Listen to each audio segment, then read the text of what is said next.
it is an awful lot of hard work. I've never worked as hard as I do as, running the business. And they painted over spiders' webs, and they painted over dust, and they painted over wires, and because the whole house, every single room in the house had a telephone in it.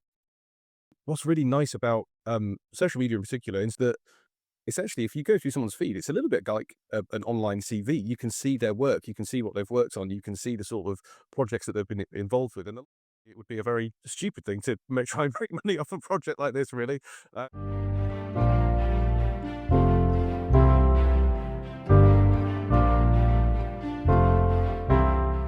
Hi folks, welcome to this Christmas special of Talking Conservation, and in this episode got a very, very special guest and very good friend of mine, no other than Greg Penn, aka Man with a Hammer from Instagram fame. Welcome Greg, lovely to see you on this Christmas special in your festive attire. For those on YouTube, you can see what we're wearing. We're making idiots of ourselves, which is lovely. yeah, definitely no mistaking it for Christmas. Santa hat. The beard is original, I'm afraid. That's year round, but I'll be honest, mate. I've known you a few years, and actually, it is growing more into a Santa's beard as we go. It's getting whiter. the color is definitely getting more Christmas appropriate. Yeah, absolutely. That's what renovating, a massive house will do to you. Very true. But at least yours is consistently grey. I've got this white bit and then these odd bits. If I chose to grow a goatee, it would look odd because I've got this white bit and I've actually got quite dark hair. My hair hasn't gone grey. What's Well, going on? for those that do already follow Greg on Instagram, will know that he's the absolute master of collaborations. And I wonder if there's was it Grecian 2000 or whatever, the kind of the hair dye stuff, or when that's the next collab coming up. Who knows? Yeah, just for men or something like that. Yeah, that's the Yeah, one. that's the Yeah. one. Yeah. Anyway, we digress. So, Greg, lovely to have you on here. Thank you ever so much for joining us. And what we're going to cover all sorts of different things in this episode, specifically with your efforts or what you've gone through on the particular house, which is utterly incredible. And I've had the great honor of being there a couple of times, which is fantastic. We see many of it on our individual little phone screens and little pixels and so forth coming up, but I can testament to the fact that it is utterly sublime in the flesh as well. But I Very think kind. what we'd love to chat about first of all is, I guess, a bit about your background to start with, which is covered a lot in your book, and we'll talk about more about your book later on. So, Man with a Hammer. So I've had a good old read of that, of course, and also been through your individual squares on Instagram. But correct me if I'm wrong, and right saying a Yorkshireman from birth. Lived in Yorkshire for the sort of early part of your life, and then moved down to sort of Devon way where you are now. I can't remember when that was, and you'll correct me, but it sort of culminated in July 2019 when you bought Admirals. Have I got that right so far? Yeah, so I moved down to Devon a couple of years before that, was renting a tiny little kind of one-bedroom flat by the sea below a friend's house whilst I was looking for something to buy. But yeah, moved down to Devon with work. I worked for a company called Rutherford Organic at the time. I'm a Yorkshireman, yeah, and was up there for kind of most of my life. Although my first house, so Admirals is the second house I've ever owned. The first one I bought was just outside the Yorkshire border in Darlington, in the northeast. I was living in York, kind of with my folks, and then renting for years. And then when it was kind of time to buy, I couldn't afford anything in York. It's really blooming expensive. Whereas Darlington, I could find a really beautiful 4-story Victorian terrace. Needed loads of work, but for about the same price as a kind of one-bedroom flat in York, I could have bought I did buy a 6 bedrooms kind of beautiful townhouse in Darlington, and it was the same story really coming down south as well. I could have lived nearly anywhere in Devon really, and been able to commute to where I was working, and it's kind of right in the middle, certainly South Devon anyway. So I was looking kind of Exeter at one side, Plymouth at the other, and it was a similar story really. The Exeter incredibly expensive, Plymouth much cheaper. Plymouth, one of the cheaper places to buy property in Devon. Devon can be incredibly expensive, and I didn't have very much of a budget, so Plymouth pretty much was decided for me. Although I absolutely love the place, I've fallen in love with it since, and I adore it here, and it'll be, all being well, the forever home. But yeah, it was looking for a project, looking for something big. I don't really know. Well, I've got vague ideas of why I like big houses. It's some kind of lordship delusion that I seem to The There's no the man of the manor. Yeah. Yeah, I mean, literally, yeah, there's absolutely no logical reason behind it whatsoever, other than being a fairly big guy and a bit clumsy and feeling, very, very claustrophobic in anything too small and like I'm gonna, break something. But yeah, so there's no kind of practical reason why I need big houses. But yeah, the only place I could afford something lumpy was Plymouth down here. Now, correct me if I'm wrong though. You sort of cut your teeth, if you like, on your first house. But I don't think you'll be offended if I say you're a bit of a DIY novice, should we put it, when you first started, and to the point where your friends used to joke about the fact you were picking up a hammer. Is that a fair Oh, assumption? completely. Yeah, I mean, I worked on a farm, in a porter cabin, doing very much non-farmy things. I was very much the sort of sales and marketing side of things. I wasn't allowed to do anything remotely practical, and I was, affectionately named the office wally because I was completely hopeless. Yeah, didn't know anything about DIY. I didn't, occasionally like to tinker with. Kind of my old motorbikes and that sort of thing, but I really was not a practical sort of chap. My folks have pretty much all their lives really done up houses. They are really handy. They kind of know what they're doing. Also, while both whilst kind of working full time. Mum was a nurse and dad was a mechanical engineer. So both very handy, very hard working. And I showed absolutely no interest in it whatsoever. Partly, I think, because I didn't really know if I'd ever be able to afford to buy a house. So I didn't really see the point in learning very much because I thought, well, if I'm renting all my life, why don't I really need to learn how to fix stuff really? And I spent my time, traveling and going on nice holidays and in the pub and doing nice things. So, sometimes I hanker back for those days. So yeah, when I bought my first place, I didn't know anything at all, and it was a wreck. It had been used as an orthodontics. So, 4 stories. The lower ground was where they had like the X-ray rooms and lots of filing and shelving, and they still had the lead-lined X-ray box kind of in one of the rooms that I got to rip out.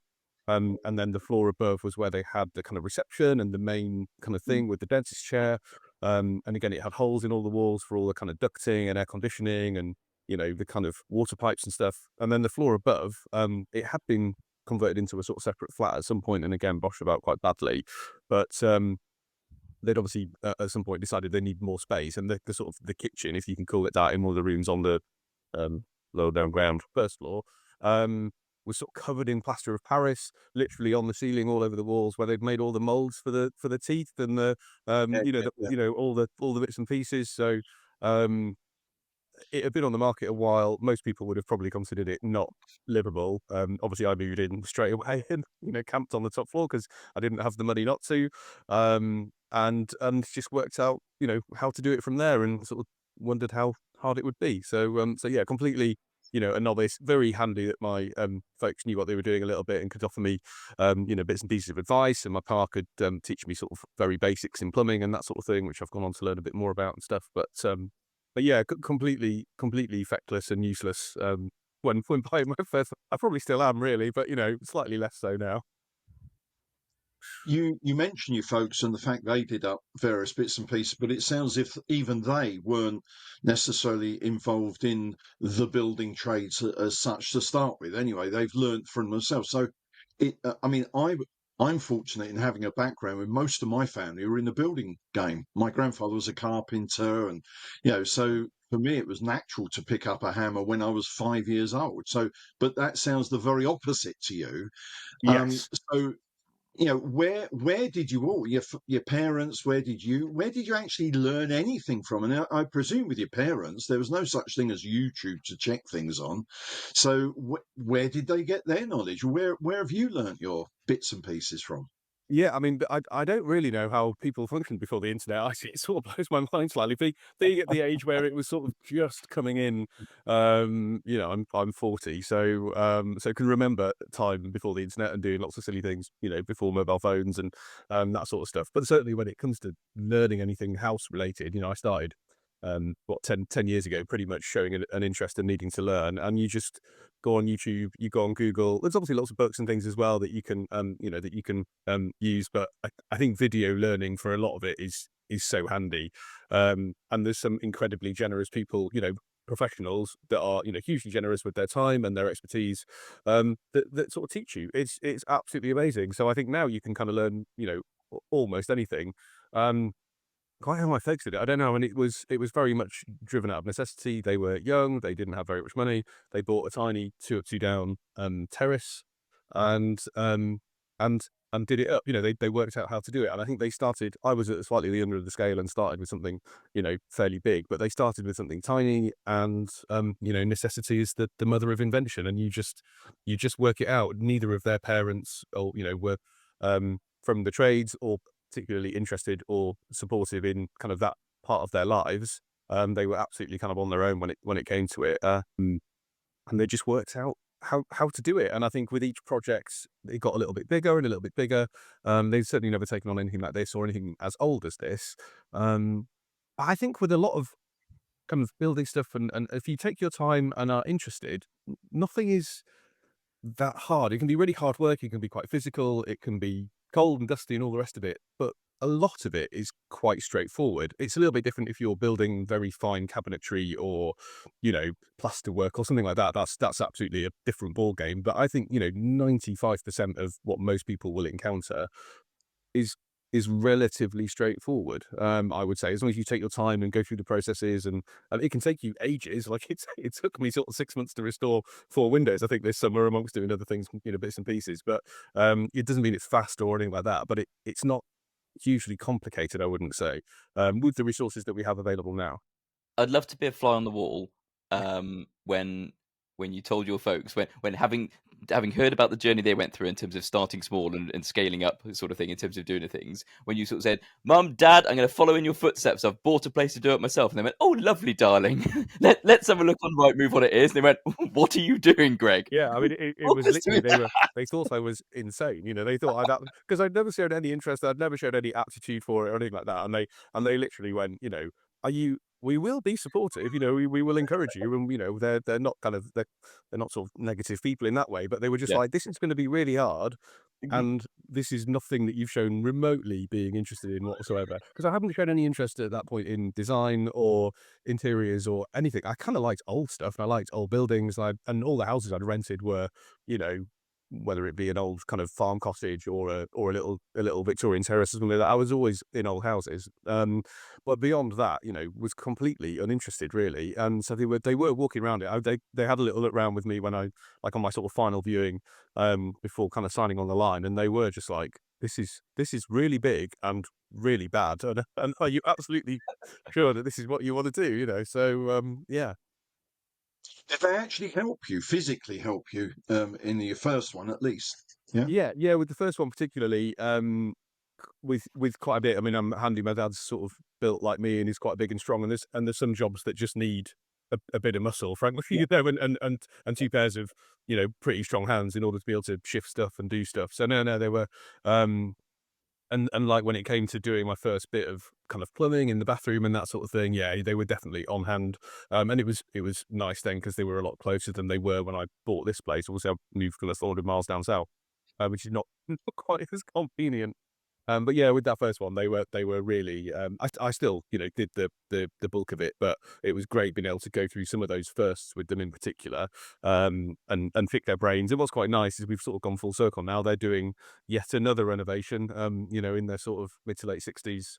And are asking my advice now, which is really nice, and I'm coming and giving them a hand with bits and pieces. So Well, but also because they're very local now, because they've moved down to follow you, haven't they? they have. They're a couple of miles away, which is lovely. And my sister's come down as well, so we're all now Plymothians or honorary Plymothians anyway. So, which is lovely. Well, Brilliant. I'm the same vintage as your parents, so just watch what you say about us oldies.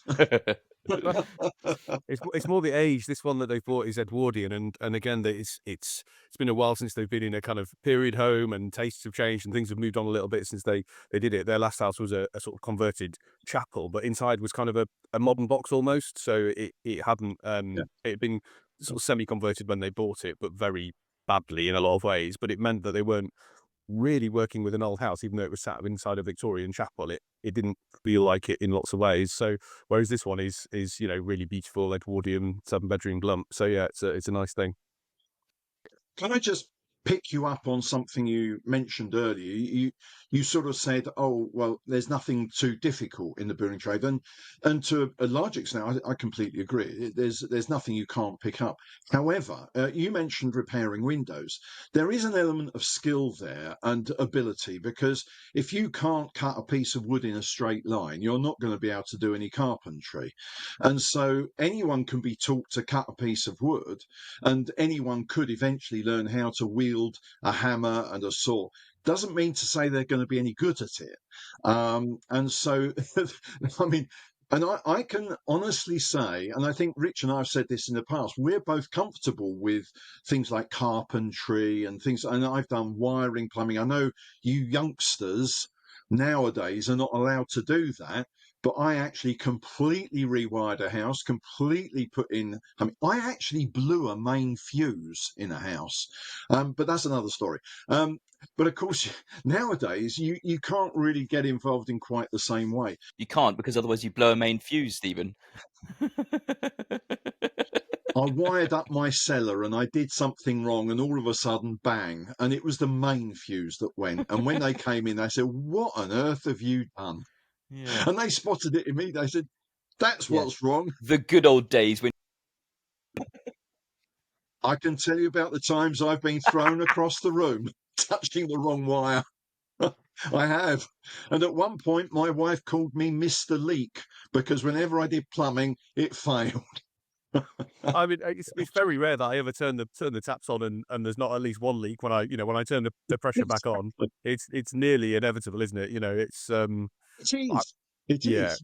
I mean, you're right. I mean, I suppose I don't want to kind of underplay the level of skill to sort of do some of these things and to do them really, really well at a sort of professional standard. But I think something that has changed in the last, sort of 20 years or so, what you can obviously learn from videos and that sort of thing, but some of the technology and stuff that you can use, thinking of, resin repair, that sort of thing, which instead of all of a sudden having to completely remake the bottom, style of a window, you can rip out the rot with a little, what's it called, die grinder, and use resin repair to repair that rather than having to splice in completely new timber, which um, is a lot easier to learn, let's be honest. So that's where I think you can use some of the new techniques for restoration and that allow you actually to save more of the original material than ripping out and starting again. I couldn't make a sash window from scratch. I do not have the skill. I don't have the tools. I don't have the workshop kind of facilities to be able to do that. I could probably learn given those things eventually. Maybe it wouldn't be great, but I could probably have a go. Whereas actually, if you give me a window that's half rotten, using some of those new kind of techniques and tools and lots of videos on the internet, I can take something that lots of people would sadly chuck and replace, and I can repair it.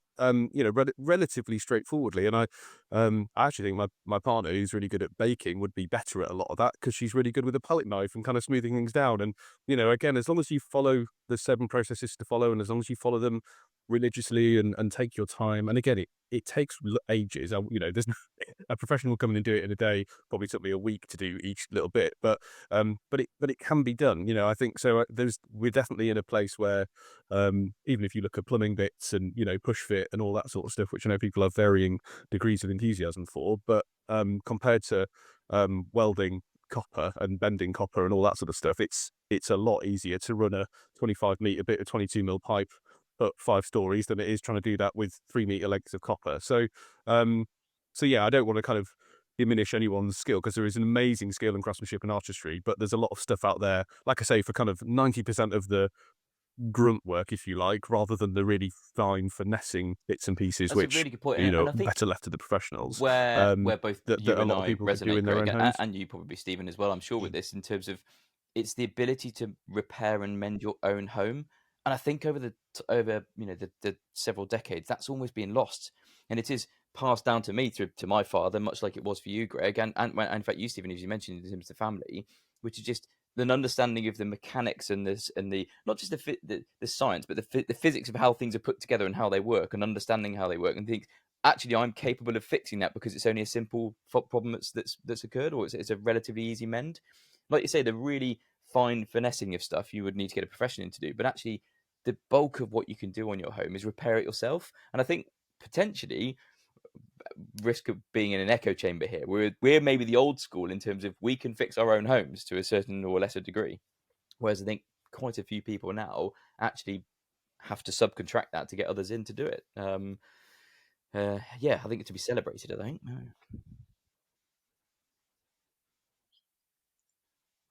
Well, you say that.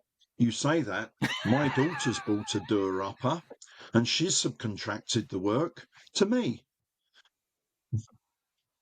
Ah, excellent. Honestly, she says, "Dad, can you come and help us do this?" And my son-in-law is brilliant. He's got all the power tools you can think of. And whenever I say, "Let's do something," he says, "Well, which tool?" I said, "None of them. None of them. We need hand tools." What's a hand tool? But I say to her, "I pay people to do this, and I'm coming to do it for free." But yeah, I do. I anyway. mean, I agree with you, Rich. But I think what's really interesting though is there are younger people coming up through now. I think, the feels weird. I still feel incredibly young myself. Talking about a younger generation makes me feel older than I sort of feel. But I think with a slightly younger generation who well, for a number of reasons, it's really expensive getting on the housing ladder. So actually buying up a doer-upper is makes more and more sense for more and more people, to just from an affordability kind of standpoint. I also think there's a lot of young people who are much more engaged and interested in things like sustainability and the environment um, and sort of looking at, this doesn't apply to all of them, but, who have a really strong interest in reuse, recycle, repair, all of those sorts of things, who actually have a really keen interest in kind of going back to the sort of the old school and don't want kind of throwaway fashion, don't want disposable XYZ, don't want plastic windows because they have a much stronger sense of responsibility around the environment and that sort of thing. So it's driven from possibly a slightly different angle than maybe we're coming at it. But it's really fantastic to see people who are, coming into it have a real interest and excitement around natural materials and, restoring and reusing what they can, Mm, and kind of, yeah, putting their houses back to how they'll perform best. Um, and yeah, and obviously there's a lot of because of cost and price, and to a degree, just the number of people out there that can do some of the things that we need to do. Yeah, big people are sort of learning to do it themselves, which is nice to see. Actually, as you say, the YouTube can be very useful. I mean, they can pick up. I think the only thing about YouTube, and I think Greg, and one of the reasons we've started this podcast actually, is because we've seen so many things on YouTube and other social media, and we think, oh, it's not quite right. That's a bit dodgy, that advice. Now, we're trying to remain positive on this channel. We want to put a positive message out, so we're not going to, diss on any of those sort of people. But it is important that people do their research to find Yeah. out who is really giving the right advice, and that can be difficult navigating that. I mean, how did you find that? I mean, you must. Sorry, I am of the older generation where we turn to books. Do you remember what a book is? Oh yeah, you've written one, but yeah. So how did you navigate that? uh, Sussing out who gave the right advice and the people to listen to and those to ignore. So I suppose I did start really with books, the conservation, old house handbook and that sort of thing, um, which are great starting points. And then, but actually learning from that, it's kind of good to get the concepts from that and the kind of the vague notions. But it's a lot easier than if you've got a video of someone telling you how to follow those principles. So it's kind of going, okay, well, if he's doing it like they're saying in the book, that's probably a pretty good start. What's really nice about social media in particular, Instagram is the main one sort of I use, is that essentially, if you go through someone's feed, it's a little bit like an online CV. You can see their work, you can see what they've worked on, you can see the sort of projects that they've been involved with. And a lot of tradespeople, have, well, I've been working here, I've done this for the National Trust, I've done this for the, conservation, da, da, da, da, da, and you quickly get a sense of, um, what they're about and the sort of work that they do. And obviously that takes a degree of um, you being in a position where you can work it out. Because like you said, there's a lot of misinformation and wrong information, or we would consider it wrong, I suppose, that you have to kind of be able to filter through. But it takes a level of knowledge to start with. You can't just type in how to fix a sash window and expect to be delivered the first one absolutely perfectly. I think if you're interested enough to want to have a go yourself, if you do a little bit of kind of learning first, you can quickly weed out the sort of the wheat from the chaff. And because social media, like I say, gives you sort of access to a portfolio of their work going back for however long, there's really incredibly skilled tradespeople who have worked on some incredible projects that are kind of like, here's my credibility. Here is, I do it right, and here's my proof almost, because this is the stuff I've done. Or look, I've been back to it 10 years on. The windows still look fantastic, or whatever it might be. And yeah, I mean, like I say, it does take a degree of you weeding it out yourself. And yeah, books and kind of things that are sort of authorities on it. The Georgian group or something like that. That you kind of go, okay, well, that's the standard it needs to be. I can now find a video that teaches me how to get it to that point. So yeah, yeah, you do have to have a bit of nous about it, certainly. So in terms of the trades and professionals, I mean, I know the vast majority of stuff you've done on the house has been your own, but what kind of contractors have you had to use? I mean, leave aside maybe like the sort of gas safe side of things and the electrical, but in terms of where you've gone, I recognise in myself I don't have the skill set to do that, or at least like I've done in my place. It's called, I'll get someone in, look over the shoulder, and go, "Oh, I reckon I can do that myself next time." kind of thing. But what have you had to do on Admiral's house then that you've had to get people in? Well, to be fair, I would say even like going with the electrical thing, there's certain things electricals that you can't and shouldn't touch, but there's a lot you can do to make your bill from those guys a lot cheaper. I've got a really good electrician who I've used throughout the house. We're going through one room at a time, rewiring everything.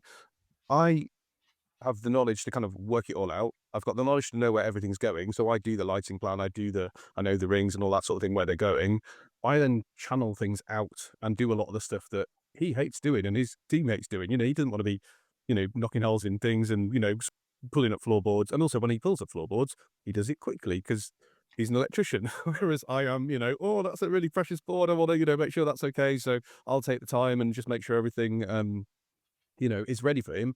They then come in and do the actual wire bits, and then they leave, and that's fine. And I put up a lot of the light fittings because I know exactly how I kind of want them. He then comes and checks my work, so it can all be signed off, and it's make sure it's all done properly. So even with the stuff that you can't do, there's a lot of it that you can if you're on a budget, and you want to kind of make sure it's done in a certain way, which they can do, but will cost you a lot of money because if it takes them time, it's going to cost you money.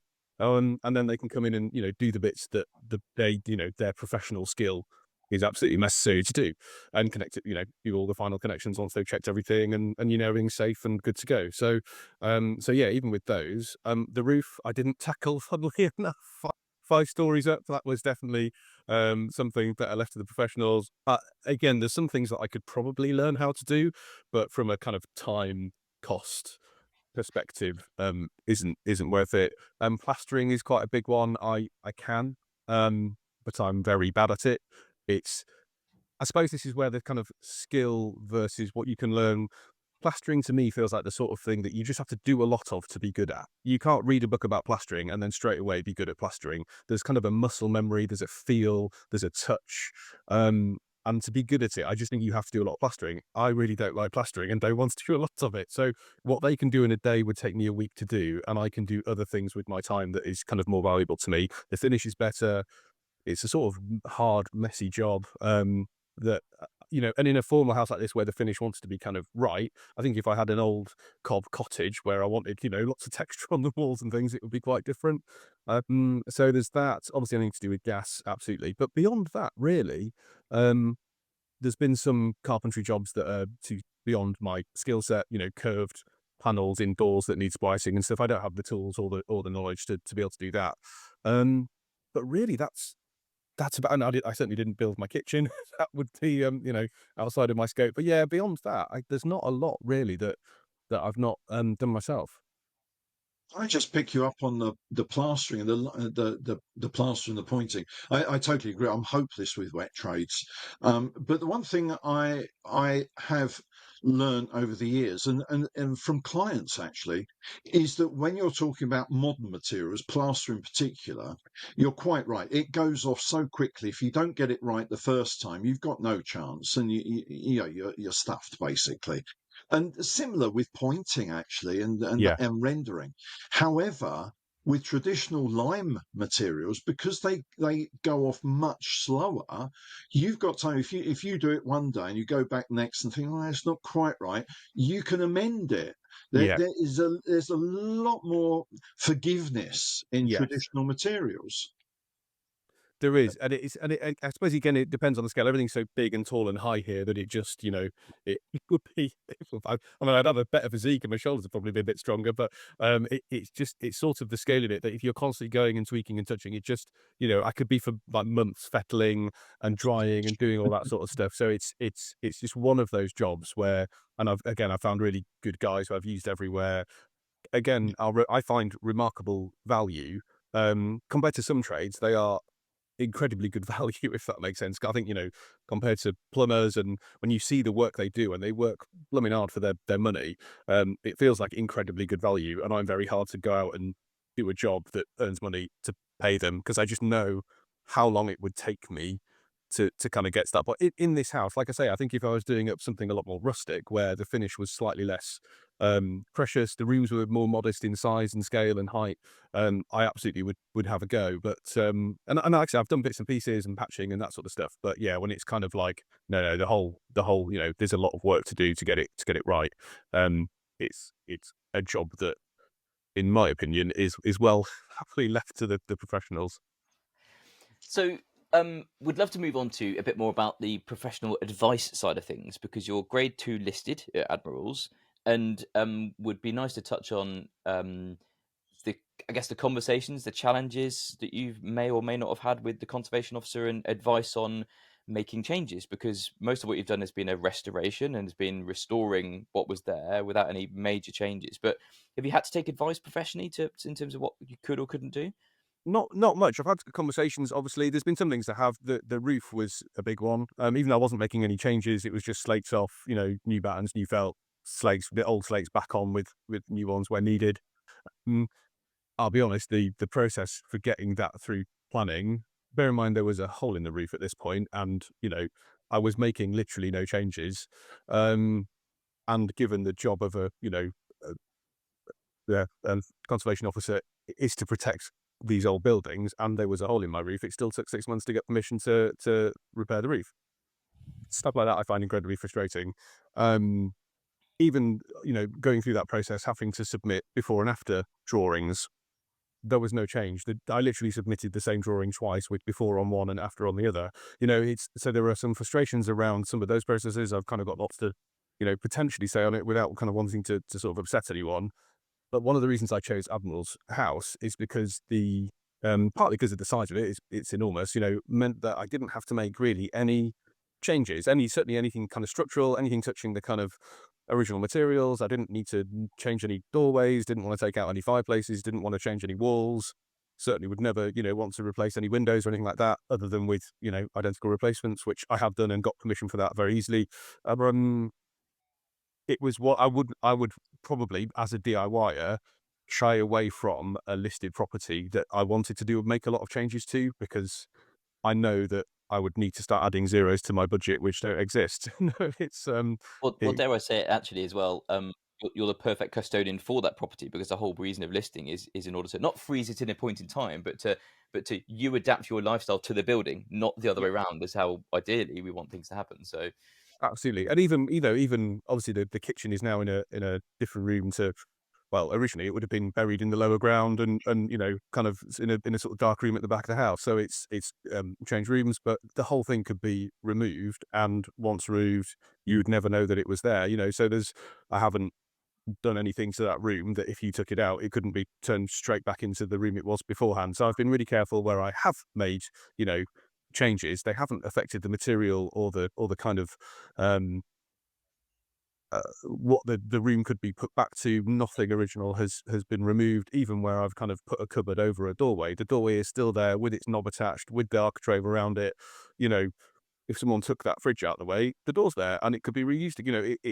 I've been really careful.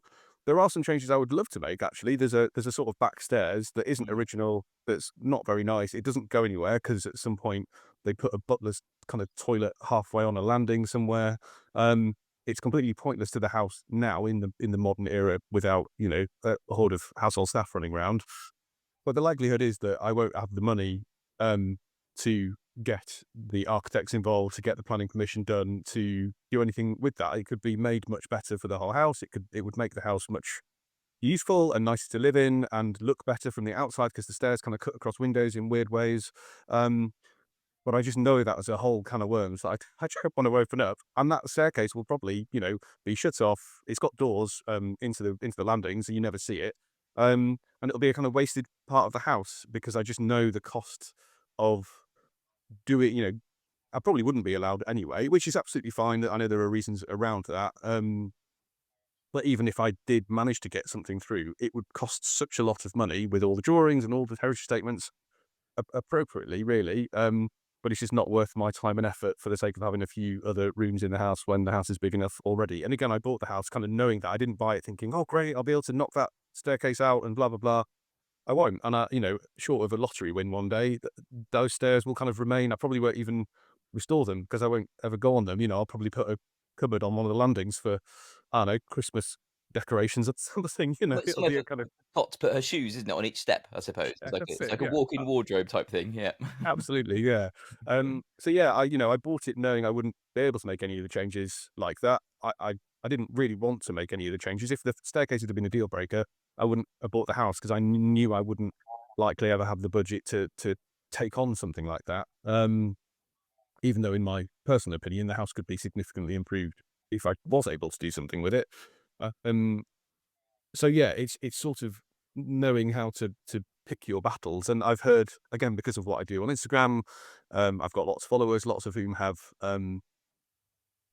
listed buildings and properties, and I've heard stories at probably every scale of the um thing imaginable with their conservation officers. Some incredibly supportive and incredibly helpful and absolutely wonderful. Some that make living in their house nearly impossible. And the inconsistency I find really challenging, and it's something I wrote a little bit about in the book of people that looking at these, houses, thinking about potentially living in them. I sort of say to people, imagine a worst case scenario where you're not allowed to change anything, and if you don't want to buy the house based on that, don't buy it because that could be the reality. Because depending on the conservation officer and their particular take on things, or possibly even what they had for breakfast that morning, can impact what you're able to do to things. And like I say, I've heard so many incredibly positive stories about conservation officers as well, and I've had lots of be in touch with me saying I'm doing a brilliant job and all that sort of thing, and never had any kind of issues around that. But I have heard stories at both ends of the spectrum. So I would always say to people, go in with a kind of worst case scenario in mind, and anything beyond that is a bonus. And if you can't make the house work with that kind of worst case scenario, and I am generally a fan of people not messing with these old houses too much, whilst I absolutely would rather see them be homes and used and loved and warm and relevant for the kind of modern age than go to complete ruin. There's a balance to be struck without a doubt if we genuinely want to save these old buildings, especially as energy prices get more expensive and the way we live and our expectations of how we live change. And, um, there is a balance to be had. It's interesting. Your general advice there about think of the worst case and don't buy it if you can't live with that is very much in line with the sort of advice I, as a professional, used to give clients as well. Because I had people come to me, we want to buy this house, we want to do X, Y, Z, and I'd often say, if you don't get permission, would you still want to buy the house?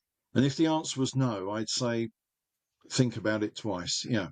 But can we just move on to something else? Now, I've had a look through your book. I must admit, I haven't read every page yet, but it is fascinating.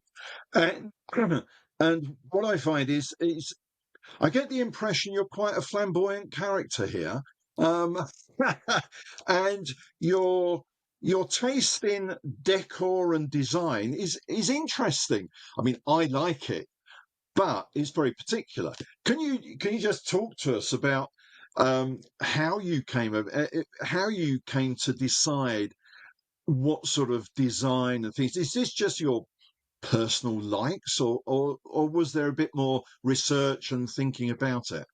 So it kind of started with my last house, Victorian place. I knew absolutely nothing. I was spending a long time, kind of scraping paint and sanding, and and getting the house ready to decorate and get kind of get onto the fun stuff, if you like, of actually what it's going to look like once you're finished with the hard work.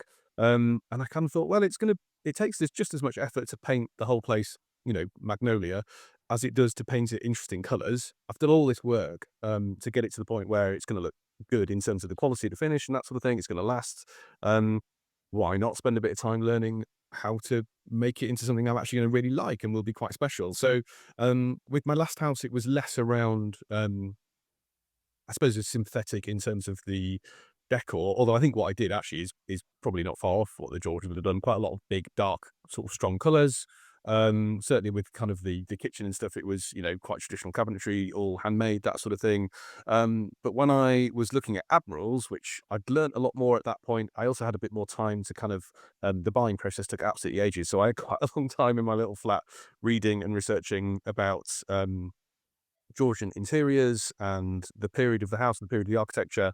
And also in that time between buying my last house and buying this house, social media had become a lot more prevalent. So lots of interior designers who typically work on houses like this, again, share their portfolio of work. So you can all of a sudden start seeing, you know, these incredible houses, all of which, you know, quite similar to Admirals. I was specifically looking at ones that had, you know, from a similar era and a similar style to this, but working on, you know, beautiful projects of people with, you know, enormous budgets, which is kind of, a little peek into their world is really nice, and going, right, well, what can I kind of apply here? And what would it have looked like, you know, going back years and years and years? And as I've, you know, stripped bits and pieces where there's been rot and things and damage, you can see the layers and layers and layers of wallpaper and the colors used and, you know, those sorts of things. And a lot of which are not dissimilar to the colors I've put back and the patterns that I've put back. And, you know, most of the patterns are archival that are from a similar sort of period to the, you know, to the house was being built or a little bit earlier. You know, the chinoiserie in the room just kind of behind me in the dining room is an 18th century replica. It's a digital replica of a hand painted chinoiserie. You know, the print in here is 18th century block print. So I love it, first and foremost. I wouldn't do it if I didn't love it. That would be insane to live in a house that you didn't like the look of, whilst making it as best I can and as best as, you know, the knowledge that I have allows me to, appropriate for the period and the style of the house. And it's a bit of a, I think it's a bit of a cheat, actually. I think if people, I don't know really anything about interior design short of what I've read. I have no training. I didn't do anything at school that was like it. I didn't do art or design or anything like that. So if your starting point is actually something that is appropriate to the period of the house, it's probably going to work. It's probably going to feel right, you know, in sort of, inverted commas. It will feel appropriate, and it probably won't go out of kind of fashion or style either. And when you're doing up a 30-room house, the last thing I want to be doing is having to redecorate every 3 years on the, you know, basis of what a magazine tells me is the current trend in interior design. I have no interest in that at all. I want it to feel completely appropriate, completely timeless. Doesn't mean everyone will like it, but it is certainly kind of true to the house and the style of the house. So it means no one can come in here and go, "That's ridiculous. It doesn't look right in that setting at all." They might not like it, and I don't want everyone to like it. It would be really boring if we all like the same thing. But certainly, no one can kind of go, "Oh, it doesn't feel kind of true to the spirit of the house," if that makes sense. That's great. That I totally understand. When I was studying conservation, now this is when you two were little toddlers, probably, or what have you. I was studying conservation, and I did a distance learning course, but we had some face-to-face sessions, and one of our tutors on the course was to do with interiors, and it was a chap called Dr. Steve Parisian, who's now based in Oxford, and he's on our list of potential interviewees in the Oh, future. brilliant. But he's a specialist in the Georgian period. He used to be the secretary of the Georgian group back in the day, and he's written several books on Georgian style. I don't think they're in print. Some are. They're brilliant book. I've got them on the shelves behind me. And he talks about what's interesting in there. He talks about there's a color theory from the period. So, for example, yellow was generally used for entrance halls, reds for galleries. I think it's blue for dining rooms, things like Yeah. that. Um, and it doesn't mean you have to stick strictly to that, but if you look at a lot of these grand houses, if you look through and understand the theory, you can see it. You can see it. But and he would say exactly as you said, really, that if we step back in time and went into one of these buildings, for example, their doors, skirtings, architraves, I actually went to survey an embassy in London once, and someone had cut a door in, and you could actually see through the paneling and everything where they cut this door in, and you could see this fantastic oak timber, and Wow. I thought, oh, what's that?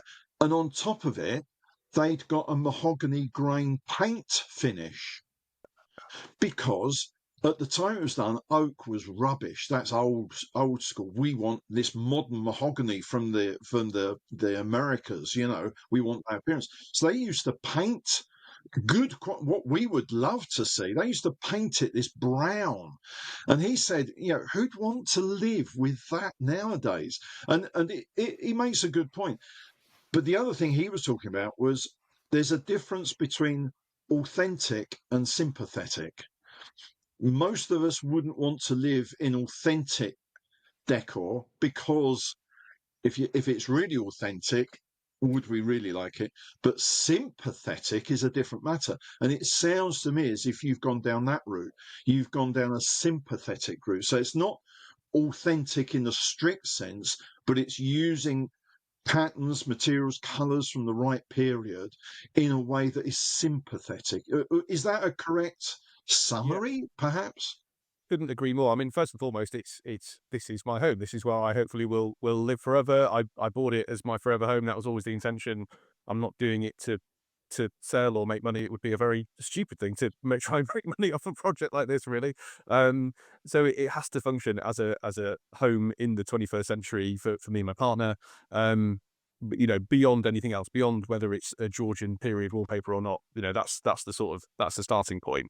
Um, and yeah, if you go down the route of authenticity, it will feel like a museum or a you know National Trust property. And whilst they're really interesting to visit, I don't want to sit you know with my feet up watching telly in one of those spaces. You know, they sort of it's you know, and I don't want to live by candlelight, and I don't want you know. So it's you know it has to feel comfortable and inviting and relaxing and practical. You know, it has to be livable. Um, and I think you know all of these houses need to because if we make it too challenging, people won't be able to live in them, and then they'll kind of you know they'll end up ruined. So so yeah, it's using colours and things that are absolutely kind of period appropriate, but maybe mixing in a way that feels a bit more modern or a bit more fresh, or even using a pattern but with a slightly more modern colourway, maybe. But I also think a lot of people who are coming to this kind of new maybe didn't realise just how colourful the Georgians like their interiors. You know, I think because when they think of old houses and they see old houses, they're seeing that paint maybe after 200 years of fading and wear and all the rest of it. When it was painted, it would have been, especially in kind of wealthy houses, because it was a you know a statement of opulence and you know the sort of those some of those pigmentations were incredibly expensive. You know, you've got the kind of arsenic greens and stuff people were still using, even when they knew they were really poisonous because the green was so popular and a statement of wealth. So, um, so you know, understanding some of the stuff as it kind of would have been, I, I mean, I think it's amazing, but I don't want to live in the Brighton Pavilion. But you see their use of color and pattern and kind of just how extra it was.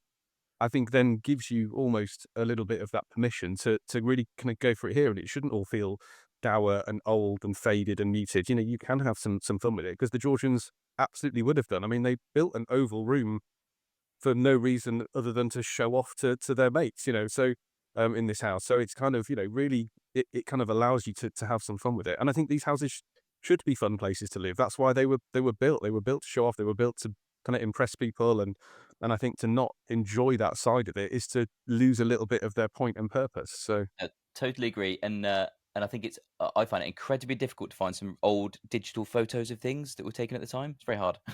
yeah, it's really inconvenient that Instagram Really wasn't around inconvenient. in the Yeah, 1750s, you know. totally. So would love to kind of you mentioned about sort of National Trust homes and sort of the kind of more museum side of things, but one of the questions we ask all of our guests is about is there a particular favorite building that has inspired you or that you like, whether it's a public building or a personal building, and you can't use your own house, can't use Admiral's because clearly you love that, you've got a lot of love for that, but for other people, where did you take your inspiration from? Is there a particular thing that sticks in mind in terms of that I've always loved going there? So I haven't. I've loved going there since a kid. So I think there's a bit of nostalgia kind of wrapped up in it as well. And it doesn't really relate to Admiral's at all because it's on a completely different scale. But I just think it's one of the most incredible buildings you know I've ever been in. Is Castle Howard up in East Riding of Yorkshire. It is a um, as an example of a house, and it was built as a house, and that's kind of what blows my mind is the sort of scale and endeavor, and it's something that kind of it does motivate me in a way, you know. When I think of this place, and it can feel overwhelming sometimes, and it can feel ridiculous, and I just think, yeah, but someone built Castle Howard for themselves, which is, you know, okay, they certainly weren't doing it themselves, you know, in the traditional sense of the word, but it's like, well, if someone has that level of kind of just insane aspiration to create something monumentally beautiful. And what is the phrase? The phrase is, you know, civilization is when, you know, a man plants a tree under which shade he'll never sit or whatever. I've probably messed it up a little bit, but you Yeah. know, it's kind of giving something to the world that will last way beyond themselves. And I have no interest in legacy or anything like that. I'm not going to have children, so I'm not trying to kind of build something. I'm not trying to, you know, build my own little empire or anything like that. But I just think when people really, um, you know, grasp for kind of greatness, it is extraordinary what, you know, what we can achieve. And yeah, and it is also just staggeringly beautiful walking around it, you know. So There are a number of other places that that people could get inspiration from as well. I was reminded only this week actually that over in Walthamstow in London, there's the William Morris Gallery. And because I come from Ilford, East London, I used to go there quite regularly. But they've got a fantastic collection of William Morris, late Victorian, Edwardian arts and mm. crafts. So people can go to places like that in London. You've got plenty of places to go. Oh, That, yeah, it is unbelievable. I was in London earlier in the year, and somewhere I'd not been. I didn't really know about it, to be honest. There's a place called Dennis Seaver's house, um, which again, a museum because it's an attraction. But it's really interesting because it's a slice of how he lived. So whilst you've got these incredible interiors, you've got some stuff that he then did himself in the kind of 1980s out of paper mache to look almost as if it was original, but it definitely isn't. And kind of it's got his, you know, 1980s computer sort of stuck behind a little dressing table. So it's very much kind of as he was living in the house. And but yes, some of it then also feels incredibly authentic because he was trying to live as a Georgian gentleman in the 1980s. You know, it was quite extraordinary. So there's just loads of different takes on, you know, what houses are to people, and you know how we live in them. We all like to live slightly differently as well. But yeah, I think if you can be at least inspired and a little bit, you know, like say sympathetic to the original period, it's a bit of a, like I say, it's just a bit of a cheat as to how to create interiors that work in that building. I would not decorate a 1960s kind of mid-century bungalow in this style because it would look probably, you know, well, you'd have to work really hard and know what you're doing for it not to look ridiculous. You know, I wouldn't get it right. You know, if I was decorating something like that, if I was designing something like that, I would be again appropriate to that period, and I would use furniture from that period because it will fit within that setting. The scale and the proportion will fit within that setting. Um, in a way that it would look slightly, you know, out of place here. Whereas the odd piece from that kind of era here looks really interesting, and it's a juxtaposition, and it's a bit of a contrast to the sort of historical architectural backdrop. So, so yeah, it's always nice to have a little bit of tension in your interiors, I think, as well. If everything looks too right, it actually can be quite boring. You know, there's something to be said for throwing something ugly in a room or something that feels slightly out of place because it just pulls you in a little bit of a way and makes you think and makes the heart stop. So yeah. I'm going to dare to ask you, have you made any mistakes or things you've regretted? I mean, loads of mistakes. Yeah, absolutely. Just getting stuff wrong. I mean, I think with the what I am really happy with is with the interiors and the kind of design. I still really like the rooms that I've done so far. Um, I've noticed I've improved. I mean, I've kind of like I've been doing this 5.5 years now, and it's like having 5.5 years of practice at stuff. And I've got better over that period. I can see the improvements in the rooms that I started with to the rooms that I've done most recently. Um, they are, you know, much more ambitious in their use of color and pattern and that sort of thing. But they also work better as a room because I'm thinking about them more cohesively and you know, have a bit more, possibly have a little bit more time and effort to kind of think about the design and how it all works and flows together as well. At the beginning, there was no working toilets. I was filling a bath with a bucket and sort of emptying it with a tray to get clean every night. And at that point, you don't necessarily have that much time and effort and energy to think about colors and patterns. So whilst I still really like those rooms, now that I've got fireplaces and bathrooms and a functioning kitchen, I have the luxury of being able to go, oh, today actually, I'm not so desperate to get that room finished so I can have a shower. I can spend a bit more time thinking about how is the scheme really going to pull together, as well as just lots of practice and lots more reading and lots more exposure to interiors generally that I can then feed into the rooms that I go on to. So mistakes and kind of errors maybe isn't quite how I would describe it, and I kind of look back and think, well, I might have done it differently, but in that environment at that moment in time, under the pressure that kind of a renovation like this can give you with the budget that I had, I probably would have made the same decision, sort of thing, if that makes sense. There's an So, evolution as you've gone along. So does that mean by the time you get to the last room, you'll be going, "Oh, I need to start the first one again now"? well, there is a bit of that, but of course, by the time I finish the last room and done the garden and the outside and that sort of thing, those first rooms will be about 15 years old. So they'll- Fair they enough. will probably be due a refresh at that point anyway. The good news is those rooms will be a lot easier to do the second time round because I've sort of done all the hard work. The woodwork is now all repaired and sorted and stripped and looking great. It's those sorts of jobs that take a monumental amount of time. Ripping around with a paintbrush or a roll of wallpaper is going to be an absolute joy compared to doing it the first time round. So I will probably quite enjoy that as and when it comes to it. I think probably the biggest mistake I made that's a sort of genuine error that I wish I'd done differently. Those first rooms. So in my last house, it was 100 years newer than this one, or 80 years, something like that. The woodwork was in generally pretty good condition, as in the paintwork, should I say, rather than the woodwork. The actual the paint was in pretty good condition. It was a private home. It had been painted a sort of normal amount of times for a house that was 130 years old, which means not that often really. So with a good sound and feel and all the rest of it, I could then repaint. I thought I could have the same approach here in those first rooms. I didn't really understand enough about paint and how to kind of repair it and that sort of thing at that point. Because this has been a naval house for the first 200 years of its life, it's meant that every 3 or 4 years, someone, whether a contractor or whether it was just someone that was just in bother because he'd done something wrong in the navy and was handed a paintbrush and a tin of trade gloss white and said paint all the woodwork. That's what they went and did every 3 or 4 years, and they painted over spiders webs and they painted over dust and they painted over wires, and because the whole house, every single room in the house had a telephone in it because they had to, I guess the guy here had to be very contactable. And they just painted over that as well into the woodwork. And if it was rotten, they just painted over that. So in those first three, I sanded and I did loads of prep and I worked really, really hard on them. So in my bedroom, for example, and I restored all the shutters and got them working again. They'd been pinned back for 100 years. Um, but I didn't strip the paint.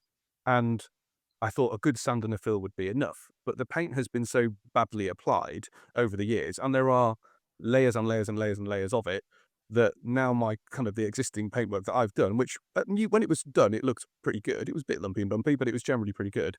Is now starting to crack and fail because it's not my layers that I've put on. I've done all the job right. It's the stuff underneath. I have to strip the paintwork here. There is absolutely no way that you can have a lasting, nice finish on this woodwork without taking it back to bare wood, unfortunately, because of the treatment that it's had over the course of its life.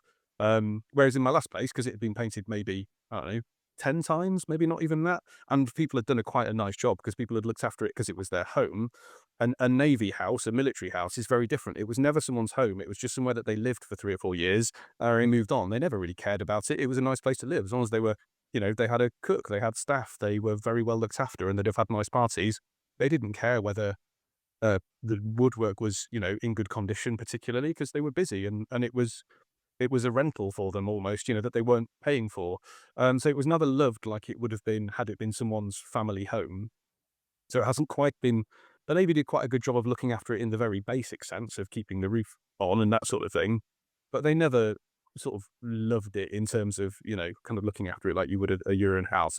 So now going back, all that wood, like I say, is blistered and cracked and is peeling and cracked. So at some point, I'm going to have to redo those rooms and take that wood back to a point where I can decorate it again and it will last for 30 years. So I just ask about that though. The fact that it's just been painted and painted and painted, there is a real probability that the lower layers could be original to the building. And therefore, as you carefully take it back, it might be an interesting exercise to see if you could find out what the paint colours were in the very first iteration of that building, that room, or what have you. And I Yeah, wonder if that's something you might consider I've doing when you get round to doing it. yeah, I've done it. So in most of the woodwork here was painted an All right. incredibly dark green, and as was all of the external woodwork as well. So now there is a really horrible gloss white, which I absolutely hate on the outside of the building, but I can't change it because it's the whole site is gloss white. Um, it shouldn't be, but is what it is. Before I've got really old pictures, black and white, and they're very dark. And having stripped them back, it's an incredibly dark Mm. green. Again, being naval, I imagine that's a colour that they had a lot of, and that's what they painted everything in. So there is, after that, I guess maybe in the Victorian era, some examples of kind of little bits of wood graining kind of that they've done on the inside of shutters, which I've kept in some places. Um, but yeah, so it's quite interesting to see. And yeah, all of the woodwork that I've seen so far that I've stripped back has a very, very dark green on the 20, 30 layers of magnolia and white that kind of since I don't know when that kind of came in, but it was literally, yeah, every 3 or 4 years, it was a can of, oil-based magnolia that they just slapped on. And sorry, I'm changing subject slightly now. You mentioned a short while ago heating. And you've mentioned how big this house is. Can I ask you, because there's a lot of concern about energy consumption, carbon emissions and things. You've got a big house, it's a big space to heat. How have you gone about choosing a heating system? Are you going to change it in future? What are you doing about energy efficient? How are you tackling the issues that concern a lot of people nowadays? And so my approach won't work for everyone, because I am fairly tight with the heating, and the house generally is cold. Most of the house is kept cold. I'm Oh, really fortunate. He's a Yorkshireman. Let's just like caveat everything what he's about to say with this. A very Yorkshire approach to the heating. So, but I also kind of live in it like a Georgian would, and they'd have heated the rooms that they were using with their fires, but they didn't have all the fires burning all the time. Even in a grand house like this with lots of staff and lots of money, they'd have heated the rooms as they used them when they used them. Um, with the heating system, there's mains gas here. I'm in the middle of a city, so I've got a gas boiler that was there when I moved in. There was two, to be fair, two gas boilers. The heating system, there was central heating when I moved in that the Navy had fitted incredibly badly. And when I say badly, they'd drilled into the original marble fireplaces to hang a radiator in front of them. They put radiators in places so that you then couldn't open doors because it would have opened onto the radiator. They were not sympathetic. Again, because it wasn't anyone's home, they were just like, "Oh yeah, just stick radiators and put them wherever's cheapest." Done. That was the kind of some part of their thought process. And no one really cared because it wasn't their house. So I've been as room by room taking away the kind of um, pre- pressed tin radiators in inappropriate places and replacing them in sensible places, often below windows. The windows have a sort of a natural reveal with wooden paneling down to the bottom. They sit there very nicely, and I've been putting cast iron radiators in at the located places. The main thing, though, is I run them using a smart thermostat. So I can turn each room on and off as needed. The other thing I've got is wood burners, very efficient, good quality wood burners, which do 99% of the heating because I only really heat the main living room and kitchen on any kind of ongoing basis. So on the evening, that goes on, it gets lovely and warm. It chews through a load of wood, which is, expensive, but it feels a much better way to do it than turning on a boiler that's trying to heat, more spaces and cost them a fortune. So my energy bill actually is no different to, well, it's cheaper than most of my friends with families with four-bedroom houses, but the house is a lot colder. Their house might be 18 or 19 degrees. My living room might be that for 4 hours a day, and the rest of the house at the minute is about 10 degrees. I'm fortunate in the way the house is built. There is no damp water problems, other than some ingress where things need repairing or have now been repaired and there's no more. There's no, it was a very, very well constructed house when it was built. Lots of lovely vented cavities behind walls and that sort of thing. So it's not one of these houses that needs to be kept constantly warm to drive out moisture. No issues like that at all. So it can be kept reasonably cold. not everyone would want to live like this. It's something else though that I do say to people that are considering buying a big old house is say, well, if you don't have an enormous budget to heat it, are you comfortable in a house that often will be quite cold?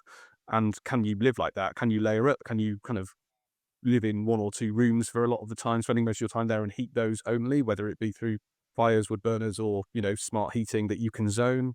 Because there's been people that have been moving from a modern insulated, normally sized house getting excited by the romantic notion of a house like this. There is lots of romance around it. And I would never want to kind of crush that.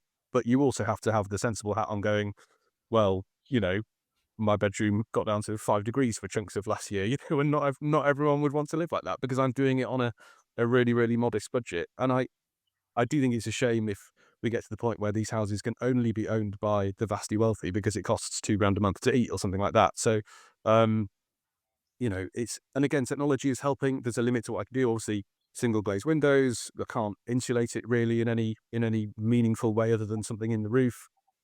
Spaces I have been where floors have been up, kind of insulating with thin floors, but the reality is it's quite modest in its difference unless you're doing the whole kind of envelope. I've got big thick curtains on the windows. I've restored shutters and used those in some of the rooms. Um, and the heating system I've got is efficient and can be zoned, but you just have to accept that it's definitely going to be cold at times. At times. Well, I'm married to a lady from Yorkshire, originally born in Sheffield, brought up in Bradford, and so I'm in constant icebox here. I wake up and have to chip the ice off the window before I can open it. So I know what you mean.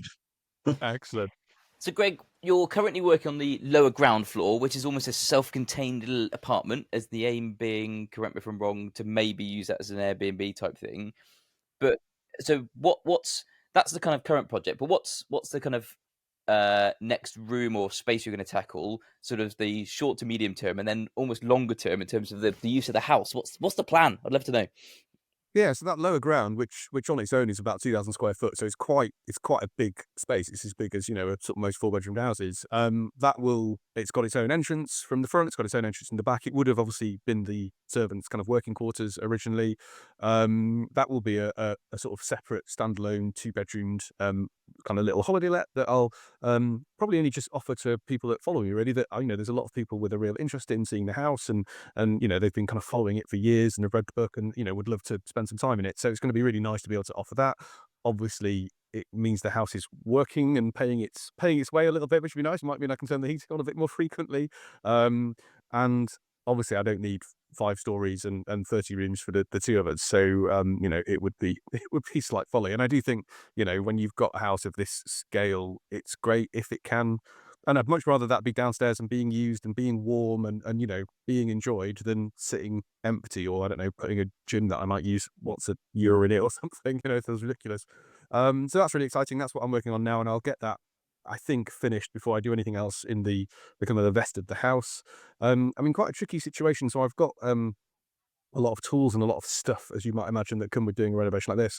And the house has no outdoor space whatsoever because it was built by the Navy as part of a great big site. It's got a big garden, it's got about half an acre, but there's no outdoor storage, as it were.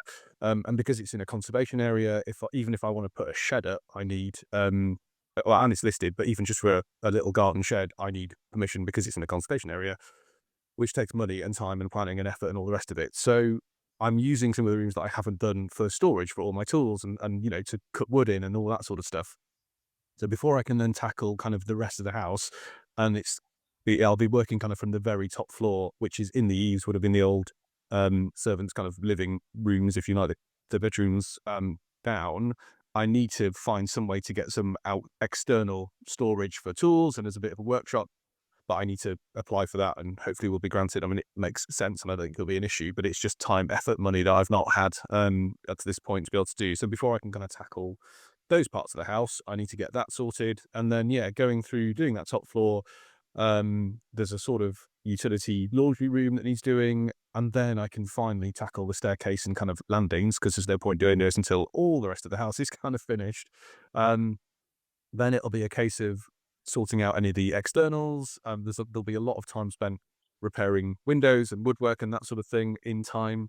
Um, and then the long term plan for the house is to live in it and enjoy it. Really, that's the I think if I can get the lower ground, kind of paying for itself, and if that's getting some people staying down there, and yeah, the plan has always been to kind of enjoy the house, live in it, share it online with people and that sort of thing, doing what I do there for as long as that lasts. You never know with something like social media, it could all, go horribly wrong at any point or just disappear.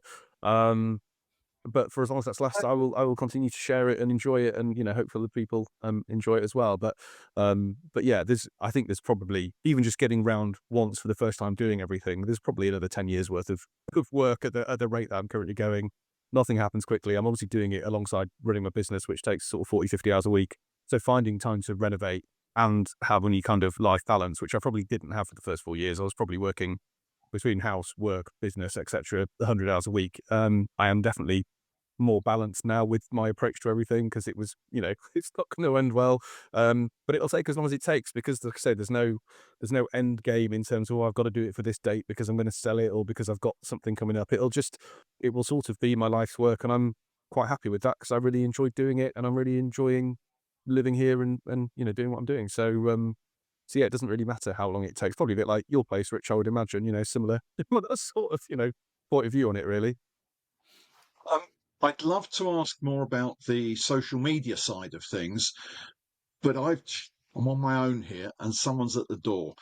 So you talk amongst yourselves. I'm going to dash off and come back. Sorry about this. Will do. No Let's problem.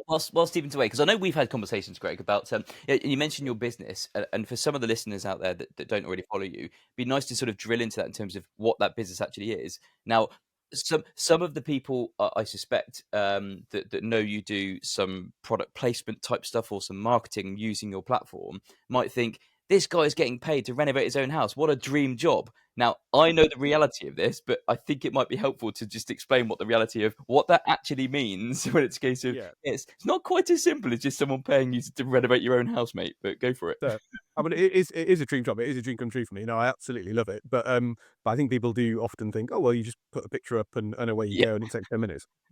So managing so I'm on social media. Instagram is my main platform. I'm on the others as well, but don't really do very much with them.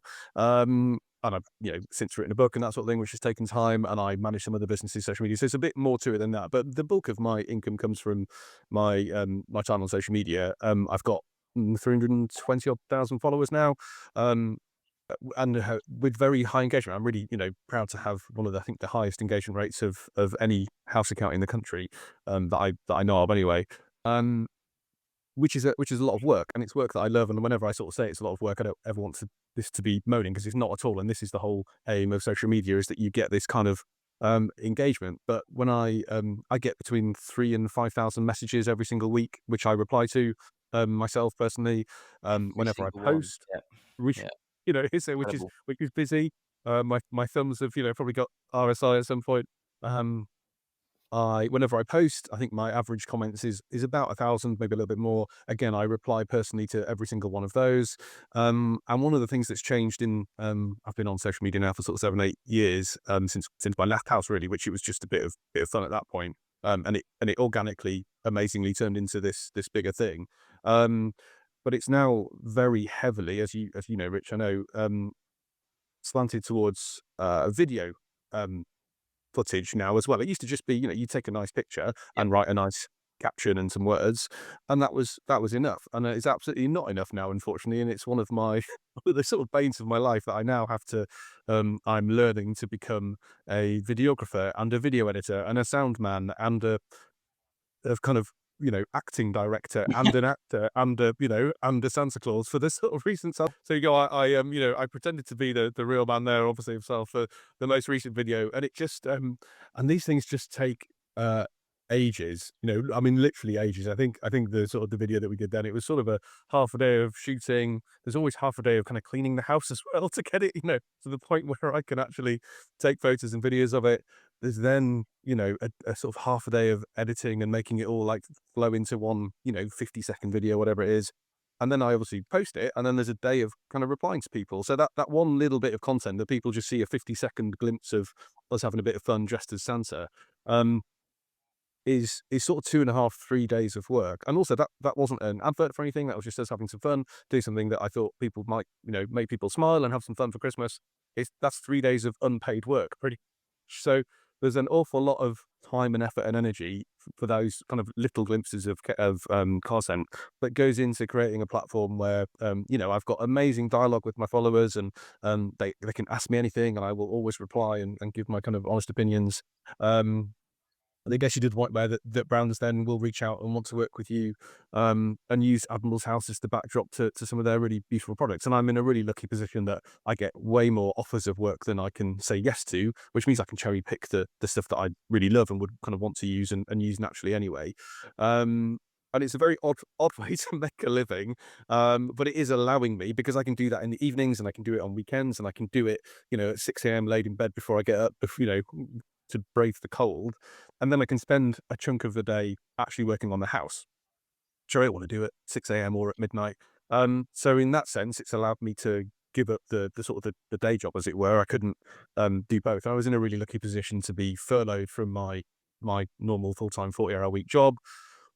This built up kind of unexpectedly, whilst that was happening. So it was a very gentle transition from one to the other for me. And there's just no way that I could do both. This literally, just the Instagram side of things, without renovating, without picking up a hammer, is 40 to 50 hours a week. So there's just no way that I could also do a 40, 50 hour a week job and then renovate. So it is nice that, as it currently stands, this is, paying me enough to pay myself a wage. But the renovation comes on top. The renovation doesn't earn me anything.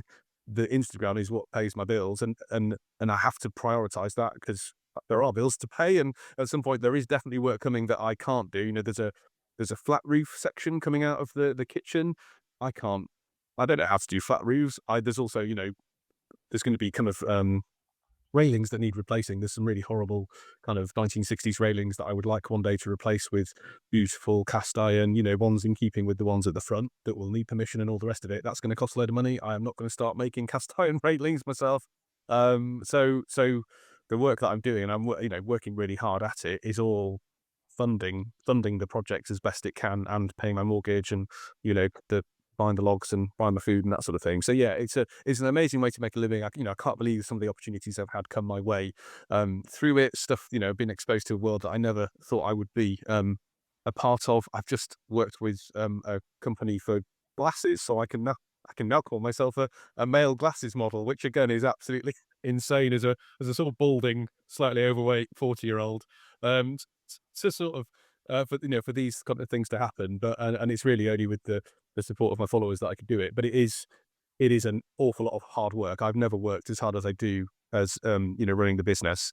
So I think if you got into it through fashion, as a lot of people do, or I don't know, makeup or something like that, it's a maybe easier. I could be wrong. It might be just as hard, but obviously a lot of my content requires me to renovate a whole room in order to use a wallpaper or in order to, I don't know, use flooring or something like that, which is really hard work compared to putting on a pair of glasses. So it was quite nice when that gig came in because I didn't have to be covered in dust for it, and I could get cleaned up and do that. So I'll be honest, so mate, yeah, the years that we've known each other, I mean, you've convinced me sort of saying, "Oh, Rich, you should start doing this kind of thing." And I'm like, "Mate, like you say, it's too much hard work." I genuinely, that's the reasons. Like, I just think I see the graft and effort you put into every single one of those really well curated adverts or product placement things, and I just think I couldn't do that. thank you. Well, I mean, that was my world, I suppose. So it's really nice that whilst I do a lot of renovating, a lot of stuff that wasn't my world was marketing. So to still be able to flex that part of my in my noggin is a good thing. I think if I was doing was working on the house and I didn't have social media as an outlet and I didn't have that kind of creativity, the marketing side of things, I probably would get bored's maybe not quite the right word, but renovating is lonely. Yeah, I'm working on my own in, dusty environments with my glasses on and my mask on and my headphones on. There's very little interaction if I'm not sharing stuff on Instagram because I'm working from home. I'm in the house all day. I probably would get lonely and a bit bored. So having that as an outlet that makes me think about things differently, and it makes me think slightly differently about the house as well because I get to share it with people. I get excited about that. It probably pushes me to try a bit harder and do a bit more, and keeps me going when things are cold and Totally hard. empathise that. You've got a pocket full of cheerleaders is how I Yeah. call it, because you really have, and they do really empower you in terms of sort of saying, "Oh, come on, Greg, you can do it. You know, you're nearly there," and that sort of thing. And I found it incredibly empowering, certainly when I've been to some of the projects here, and it's just yeah, it's really useful. I mean, it's incredible as well because there's a resource there as well. They are incredibly generous with their opinions and their thoughts, and there's some really clever people following me that know a lot. And I shared a little I found a little scrap of paper. I didn't know if it was a paper or a book or something. And within sort of an hour, someone had gotten back to me with exactly the title, when it was from. It was from 1870, and it was about fishing rights in the Plymouth and locale. And it's like, that would have taken me ages to find. I have absolutely no idea how they did it. I mean, it's crowdfunding knowledge, isn't it? I guess in a way, it's yeah, it's just The hive fantastic. mind Yeah, is, yeah, it is amazing, and people have come up with some really good ideas that I wouldn't have thought of. You obviously have to put up with the other side of the internet, which is when people are slightly less kind about, what you're doing or what you look like, or yeah. how fat you might be or anything like that. That comes with the territory, and you've just got to have a slightly thick skin around all that sort of thing, and it doesn't really bother me. But it comes with the territory. But yeah, it is amazing. I've had really fantastic ideas. I've had people find out history of the house that I couldn't, despite looking as best I can. There's just personal stories. And, I had, he sadly passed away a couple of years ago, but a chap called Albert, who Mm, he was the private chef for yeah. sort of 30 odd years for this house. So he, in living memory, has spent more time in this house than anybody else because, like I say, the officers were here for 3 or 4 years, and he was here for 30 odd for all of them, working 6 days a week. His children, who now older than me, but I've pictures of them as young girls running around the house at Christmas and that sort of thing. So to have that kind of living memory of the house and be able to bring it, he came to the house. We had afternoon tea. His daughters were with him, where he had the most amazing time, and to hear some of his stories and his daughter's stories of time here, back in the sort of 60s, 70s was just incredible. And again, that would never have happened without Instagram. You don't have access to that sort of thing. And I learned so much, and to see those pictures that, private photos, I can't go on the internet and find that, has been really, really incredible. Yeah. Makes it so tangible, doesn't it? It really brings this sort of history of a place and the soul of it to life. I mean, it's not just a building, and that's the sort of the most amazing thing here in terms of not just the history of it being a naval building, but actually the lives of people. Because we're all human beings, we all love storytelling. We all, that's what we thrive upon.